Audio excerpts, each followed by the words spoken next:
Il faut réfléchir à ce problème de manière assez intuitive. Imaginons que seule la structure des coûts de nos sociétés varie. La société A a des petits coûts fixes et des gros coûts variables, la société B a des gros coûts fixes et des petits coûts variables.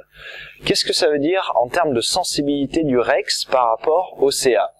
Ça veut dire que, en fait, pour la société A, un changement de 10% dans le chiffre d'affaires va se répercuter principalement sur les coûts variables et peu sur les coûts fixes, puisque j'ai peu de coûts fixes, donc ça veut dire que j'augmente de 10% mon CA, mais mes charges variables vont aussi augmenter de 10%, et donc finalement mon REX va moins augmenter que la société B qui a des coûts fixes beaucoup plus importants.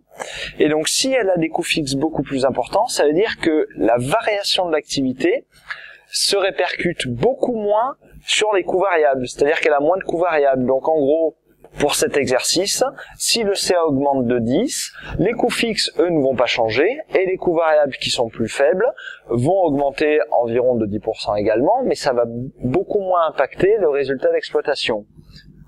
Donc, on a un résultat d'exploitation qui va être beaucoup plus sensible. Est-ce que vous avez compris cette notion ?